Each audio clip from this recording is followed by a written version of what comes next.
반갑습니다. 송재준입니다. 많은 보수파 국민들이 이원석 검찰총장에 대해서 굉장히 좀 회의적인 입장을 가지고 계셨죠. 그럴 수밖에 없는 게 이원석 검찰총장이 지금까지 보였던 행보, 검찰총장으로서 뭔가 좀, 물론 뭐 열심히 하셨다라는 거 다 인정을 하고 다 압니다만, 이재명과 관련된 수사도 대부분의 것들을 기소를 했습니다. 대장동, 백현동 굉장히 큰 사안이었는데, 그것도 기소를 했고 성남FC 후원금 문제 같은 경우도 기소를 했고 다만 이제 그 아직까지 해결되지 않은 문제들 정자동 호텔과 관련된 문제 그리고 또 법인카드를 사적으로 유용했다 그리고 조명은 씨나 그렇게 이제 공무원들을 사적으로 썼다라고 하는 그 부분에 대해서는 아직까지도 기소가 되지 않았죠. 그리고 결정적으로 문재인과 관련돼 있는 사건들에 대해 가지고 너무나 수사가 지지부진하게 이렇게 진행이 되다 보니까 관련돼 가지고 소환 조사 같은 것도 이루어지지 않고 자연스럽게 우리가 이제 정치적으로 뭔가 좀 이현석 검찰총장이 다른 생각이 있는 거 아니냐라고 생각할 수밖에 없고 사실 이제 이렇게 큰 거물급 인사에 대한 수사가 약간 이렇게 늦게 지체가 된다. 그리고 또 빠르게 진행이 된다. 이거를 나누는 거는 검찰총장의 의지가 있을 수밖에 없거든요. 그런 면에서 우리가 이원석 검찰총장에게 회의적인 모습을 보일 수밖에 없었고요. 반대로 근데 어떻게 된 것인지 김건희 여사에 대한 수사는 당장에 이거를 불기소 처분을 하고 당장에 끝냈어도 모자랄 법한 그런 식의 사건들이었는데 이거를 계속 시간을 끌고 끌어가지고 총선 때까지도 영향을 주고 총선이 끝나고 난 뒤에도 마찬가지로 윤석열 정부를 또 흔드는 그런 어떤 그 씨앗으로 역할을 하게끔 만들다 보니까 이거에 대해서도 우리가 정무적으로뿐만 아니라 법과 원칙에 따라서도 이원석 검찰총장에 대해서 회의적으로 보는 거 아니겠습니까? 도이치모터스 사건 같은 경우도 진즉에 불기소 처리를 해가지고 끝냈으면 되는 문제인 것인데 괜히 그거를 갖다가 이런 식으로 남겨놨다가 아직까지도 특검이다 뭐다라고 하면서 이어지고 있는 상태고요.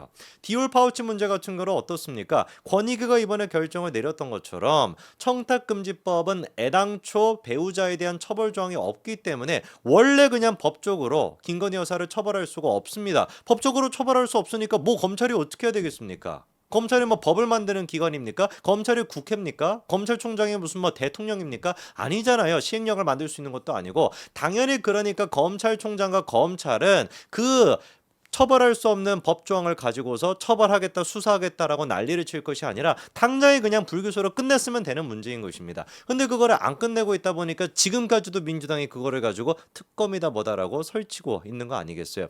이런 배경을 만들다 보니까 그리고 또 뭐 사상적으로도 서울의 봄을 단체 관람하는 그런 모습을 보여주고 뭐 정작 그런데 이제 그 이승만 대통령과 관련된 건국 전쟁은 봤다라고 하는 얘기도 없고 이러다 보니까 우리가 자연스럽게 여러 가지 측면에서 이원석 검찰총장에 대해서 회의적인 어떤 입장을 가질 수밖에 없었죠. 이원석 검찰총장의 임기가 이제 9월이면 끝이 나게 됩니다. 새로운 이제 검찰총장이 또 오게 되는데 굉장히 좀 주목이 됐죠. 왜냐하면 지금 시기가 검찰총장 역할이 얼마나 중요한 시기겠습니까? 이재명에 대한 수사를 이제 마무리 짓고 조국에 대한 거 뭐 모든 어떤 사실 지금 이제 진보 좌파 쪽에 있는 인간들은 사상적으로야 뭐 진작에 마팅이 갔던 그런 인간들이고 법적인 어떤 처벌을 받아야 되는 사실상 범죄자에 가까운 그런 인간들이다 보니까 지금 이제 정치 이 시스템 속에서 가장 중요한 역할을 하는 게 또 검찰총장이거든요. 누가 도대체 검찰총장이 될 것이냐 그거를 가지고 여러 가지 얘기가 있었습니다만 일단 윤석열 대통령이 후보자로 내정한 사람은 누굽니까? 심우정 검찰총장 후보자입니다. 굉장히 좀 의외다라고 하는 평가도 있었고 윤석열 대통령의 현재 지금 이제 상황을 생각해 봤을 때 그래 뭐 그런 어떤 인사가 나오겠지라고 지금 해석이 되는 경우도 있는데요. 나머지 원래 그 세 사람 후보자 같은 경우는 특수통 출신이었습니다. 근데 그 특수통 출신을 이번에 후보자로 쓰지 않고 어떻게 보면 기획통이라고 할 수 있는 행정가에 가까운 사람인 심우정 검찰총장 후보자로 지금 이제 임명을 한 것인데 왜 이렇게 했을까라고 한다면 아무래도 이제 그 윤석열 대통령 입장에서는 이원석 검찰총장도 뭐였습니까? 특수통 출신 검찰총장이었죠, 그렇죠? 그리고 윤석열 대통령 본인 스스로 또한 특수통 검찰 출신인데 생각해 본다면 특수통의 특징이 뭡니까? 까라면 까라. 이게 안 통한다는 얘기예요. 그러니까 자기 소신에 입각해가지고 내가 약간 좀 봤었을 때 뭐 대통령이 뭐라고 한대, 뭐 위에 어떤 그 직장 상사가 뭐라고 한대 이런 걸 신경 쓰지 않고 내가 봤을 때 이놈은 죄가 있는데, 내가 봤을 때 이놈은 유죄가 있는데라고 한다면은 물불 가리지 않고 밀어붙이는 거, 그게 약간 특수통 검사들이 갖고 있는 특징 아니겠습니까? 윤석열 대통령도 그러다 보니까 자기 어떻게 보면은 상관이라고 할 수 있는 대통령, 문재인 대통령의 뜻을 어기면서까지 조국에 대한 수사를 진행을 했었던 것이고, 이원석 검찰총장 또한 마찬가지로 본인이 생각하는 그걸 이제 그 소신인 것인지, 그게 이제 무슨 뭐 집착인 것인지 뭔지는 모르겠지만 본인이 일단 소신대로 이제 움직인다라고 하는 거, 그런 부분들이 특수통 검사들이 갖고 있는 특징 아니겠습니까? 그런 것들을 너무 이제 많이 데이다 보니까 아무래도 윤석열 대통령 입장에서는 지금 이제 산적해 있는 많은 정치적인 사안들을 풀어나가는 데 있어서 검찰총장과 대통령의 의사소통이 굉장히 중요한데, 약간 돌발 행동을 할 수 있는 이런 어떤 특수통 출신보다도 기획통이나 행정가에 가까운 사람이 아마 지금 윤석열 대통령한테는 가장 좀 마음에 드는 사람이 아닐까라고 우리가 해석해 볼 수가 있을 것 같습니다. 그래서 뭐 이원석이가 이제 그 김건희 여사 문제에 대해서도 뭐 원칙 없는 수사다, 성역 없는 수사다, 뭐 이런 식으로 얘기를 하지 않았습니까?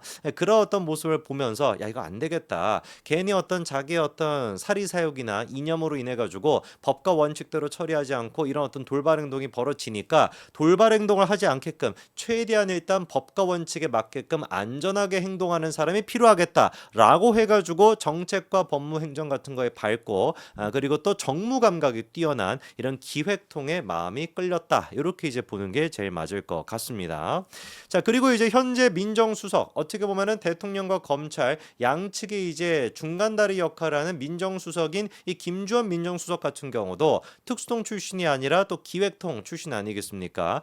그러다 보니까 이제 또 이번에 후보로 내정이 된 심우정 검찰총장 후보와도 이 시너지가 굉장히 잘 맞을 거다, 이런 분석이 나오고 있어요. 두 사람 같은 경우는 2005년도 대검 기획과장, 그리고 대검 연구관, 2007년도에는 법무관, 법무부 검찰과장, 그리고 법무부 검찰과 검사, 2014년도에는 법무부 검찰국장과 검찰과장으로 각각 근무를 쭉 이렇게 오랫동안 같이 해왔다라고 합니다. 2005년도부터 시작해가지고 2014년도까지 계속해가지고 2년이 이어지다 보니까 아무래도 이제 김주현 민정수석과 심우정 검찰총장 후보자의 어떤 그 시너지도, 케미도 굉장히 좋을 것으로 예상이 됩니다.